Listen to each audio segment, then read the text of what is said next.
Hello friend, Radhe Radhe. कैसे हैं आप सब? मैं प्रियंका त्रिपाठी स्वागत करती हूँ आपका अपने एक और न्यू ब्लॉग में। तो यहाँ पे मैंने करी है सूट की कटिंग। मैंने रात को ही करके रख लिया था और इसकी स्टिचिंग मैंने सुबह करी है। सुबह में मतलब लगी हूँ इसकी कटिंग स्टिचिंग करने। तो ये देखिए, गला बना लिया है मैंने। आगे का गोल गला बना के तैयार कर लिया है और पीछे में बनाऊंगी बोट नेक।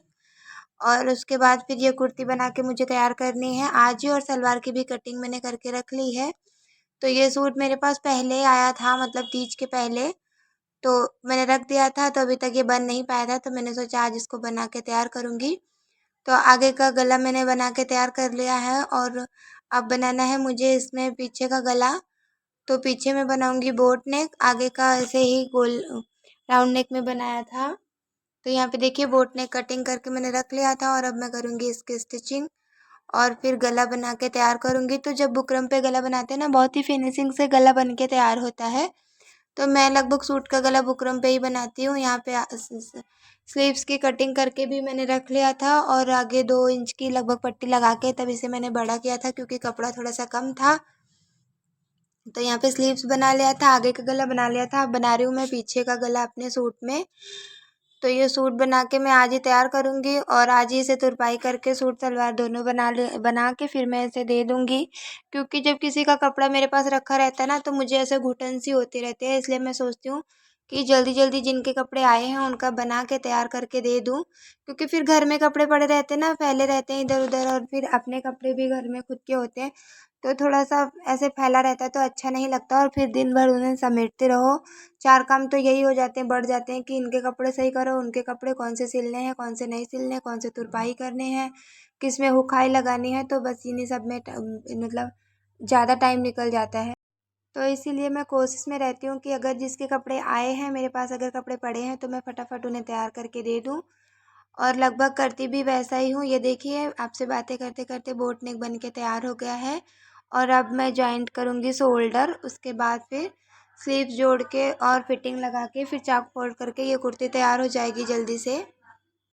मुझे कुर्ती बनाने में सबसे बड़ा काम यही लगता है कि गला पलटना। गला जितनी जल्दी बन जाता है, जब जैसे ही गला बन के तैयार हो जाता है, फिर सूट बनाने में ज़्यादा टाइम नहीं लगता, फिर जल्दी से बन के तैयार हो जाता है। और सलवार में मुझे लगता है कि प्लेट डालना सबसे बहुत बहुत बड़ा काम होता है। तो मैं ज़्यादा ब्लाउज़ बनाती हूँ, इसलिए मेरा ब्लाउज़ लगभग 1 घंटे 40-45 मिनट में बन के तैयार हो जाता है। और मुझे अगर सूट सलवार बनाना होता है तो फिर मुझे ज़्यादा टाइम लग जाता है। तो ज़्यादा टाइम लग जाता है सूट सलवार बनाने में मुझे। और ब्लाउज़ अगर बनाना हो तो वो तो फिर मैं फटाफट बना के तैयार कर लेती हूँ, क्योंकि जब से मैंने सिलाई सीखा है, मैं ब्लाउज़ ज़्यादा बनाती हूँ। सूट मेरे पास कम ही आते हैं और अपना भी सूट मैं कम ही बनाती हूँ। तो इसलिए अब आने लगे हैं सूट मेरे पास, नहीं तो मैं पहले डरती थी, ब्लाउज़ ही बनाती थी, सूट जल्दी नहीं लेती थी किसी का। अब जब मैं खुद अपना बना के पहनने लगी हूँ, तो फिर मैं दूसरों का भी लेने लगी हूँ और सिल के तैयार करके देती हूँ। तो शायद मतलब जिनको अच्छा लगता है, जिनके सूट अच्छे बन जाते होंगे, तो फिर वो लेके आते हैं। ये मेरी कस्टमर, इन्होंने मुझसे पहले भी सूट सिलवाया था। गाँव जाने से पहले 2 सूट इनके सिल के गई थी, फिर आने के बाद उस दिन तीज के पहले ये 4 ब्लाउज़ और 2 सूट लेके आई थी। तो फिर मैंने सोचा फटाफट इनका तैयार करके दे देती हूँ। तो चलिए चलते हैं अपने टॉपिक पे और बात करते हैं कि मैंने आज वीडियो ये बनाया है कि मुझे सिलाई सीखने का क्या फ़ायदा हुआ। देखिए, सिलाई तो मैंने ऐसे ही सीखा था, घर में पड़े पड़े बोर हो रही थी। मतलब ऐसे था कि अ, बच्चे स्कूल चले जाते थे और हस्बैंड ड्यूटी चले जाते थे। उसके बाद घर के काम करके जब मेरे पास जो टाइम मिलता था, उसमें मैं फालतू ऐसे बैठी रहती थी, फ़ोन चलाती रहती थी, लेटी रहती थी। तो मुझे ना खाली बैठना पसंद नहीं है। मतलब ऐसे कि 2 ढाई घंटे मैं जो आराम करती थी, तो मुझे अजीब सा लगता था। मुझे है ना, मुझे लगता था कि मैं थक जाती हूँ, बोर हो जाती हूँ। जबकि लेटी रहती थी, मतलब मोबाइल चलाती रहती थी, लेकिन फिर भी मुझे अजीब सी घुटन सी महसूस होती थी। मतलब अच्छा नहीं लगता था मुझे। मेरा मतलब ये है कि मुझे बिज़ी रखो, मुझे काम कराते रहो तो मैं ठीक हूँ। मुझे फ्री बैठना पड़ता है तो मुझे अजीब सा खाली सा, मतलब ऐसे मुझे लगता है कि मतलब घुटन सी होती है, कुछ अच्छा नहीं लगता। तो फिर मैंने ऐसे ही सोचा कि मतलब मोबाइल में देखा कि लोग सिलाई करते हैं, ब्लाउज़ बनता है, ऐसे ही होता है। मैंने मोबाइल से सीखने का सोचा, तो सीख रही थी मोबाइल से, पर चीज़ें समझ में नहीं आ रही थी। मतलब वो होता है ना कि मुझे बिल्कुल भी सिलाई नहीं आती थी। इतनी सिलाई नहीं आती थी कि सुई में धागा डालना भी, मतलब मतलब कहीं पे भी अगर थोड़ा सा कुछ फटा हो तो वो भी मैं नहीं सिलती थी, मुझे नहीं आता था। तो मुझे डायरेक्ट यूट्यूब से देख के कैसे सिलाई आ जाती, तो मुझे समझ में नहीं आ रहा था। फिर मैंने घर में बात करी कि मुझे सिलाई सीखना है, मैंने कहा सबसे, तो फिर सब ने कहा कि तुम्हारे बस की ना है, तुमसे नहीं होगा। लेकिन मैंने कहा नहीं, मैं कोशिश करूँगी और मैं करके दिखाऊँगी।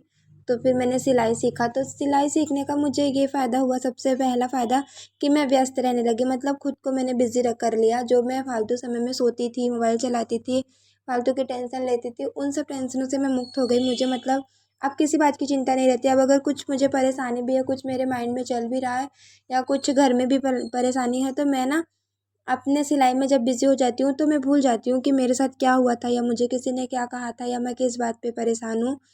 तो ये सब चीज़ें याद नहीं रहती, क्योंकि जब अपना काम करोगे जिसमें आपको 2 पैसे मिल रहे हैं, जिसमें आपका मन लग रहा है, जो आपको अच्छा लगता है, जब आप वो काम करते हैं ना, तो आप सारी चीज़ें भूल जाते हो। तो मैंने तो खुद को बिज़ी रखने के लिए सिलाई सीखा था, और सिलाई सीखने के मुझे इतने फ़ायदे हुए हैं कि मैं बता नहीं सकती। सिलाई सीख के मैंने अपना खर्चा उठाया, अपने बच्चों का खर्चा उठाया, अपनी ज़रूरतें मैं पूरी कर सकती हूँ। मुझे किसी के आगे हाथ नहीं फैलाना है। अपने कपड़े तो मैं बना के पहन ही रही हूँ। मुझे जो पहले होता था मेरे साथ कि मुझे खुद के कपड़े सिलवाने के लिए लोगों के आगे पीछे घूमना होता था कि दे दो, सिलाई कर दो, मतलब कहीं पहुँचा दो टेलर के पास, या फिर सिलाई दे दो। ये सब चीज़ें मेरी बंद हो गई। अब मैं खुद जैसा चाहूँ, जो मुझे अच्छा लगता है, जो मुझे पसंद आता है, मैं वो बना के पहन सकती हूँ। मैं खुद बाज़ार से जाके कपड़े ला के खुद मैं बना के खुद पहन सकती हूँ। किसी के आगे ये नहीं कहना पड़ता कि मुझे कपड़े चाहिए, क्या कैसे। तो ये सब चीज़ें, ढेर सारे फ़ायदे हुए हैं, और सबसे बड़ा फ़ायदा मुझे ये हुआ है कि सिलाई सीखने के बाद मुझे फ़ालतू की टेंशनों से छुट्टी मिल गई है। पहले मैं घंटों को सबसे फ़ोन पे बात करती थी, ऐसे उल्टी सीधी बातें मेरे दिमाग में चलती रहती थी। फालतू की टेंशन लेना, फालतू की चीज़ों में उलझना, बहस करना, सबके पास बैठना और खाली रहना, सबको लगना कि अरे इसके पास तो कोई काम ही नहीं है, ये तो खाली पड़ी हैं, तो इनसे जो मर्जी वो करा लो। तो ये सब चीज़ें मेरी लाइफ में बंद हो गई हैं। अब मुझे किसी का कोई काम भी करना होता है तो मुझे उसके लिए टाइम निकालना होता है, और मुझे मतलब अपने लिए भी अब कोई काम करना होता है तो टाइम निकालना पड़ता है। तो ये ढेर सारे फ़ायदे मुझे हुए सिलाई सीखने के।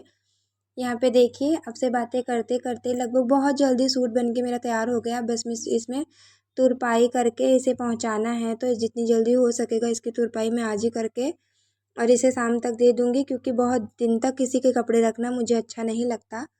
तो यहाँ पे देखिए, बहुत जल्दी सूट बन के तैयार हुआ, क्योंकि वह आगे मतलब आगे का गला मैंने पहले ही पलट लिया था, फिर पीछे का बाद में वीडियो बनाया था। तो ये देखिए, मेरा सूट बन के तैयार हुआ, और ये मैंने बनाई है सलवार, जिसकी मोहरी ये बनी है, और ये बनी है इसी कपड़े में 4 मीटर कपड़ा था, तो इसकी सलवार बनी है। साइज़ थोड़ा सा हैवी था, इसलिए सलवार में बहुत जगह जोड़ लगानी पड़ी, लेकिन फाइनली सलवार और सूट दोनों बन के तैयार हो गया। स्लीव्स थोड़ी सी छोटी निकली, उनकी स्लीव बड़ी थी, पर ये छोटी स्लीव्स निकली।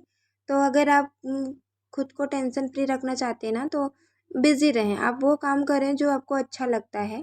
मुझे तो नहीं समझती, लेकिन फिर भी मैंने ऐसे घर में पड़े पड़े बोर होते होते सिलाई सीखा था। तो आज की वीडियो मेरी यहीं तक थी। मुझसे जुड़े रहने के लिए थैंक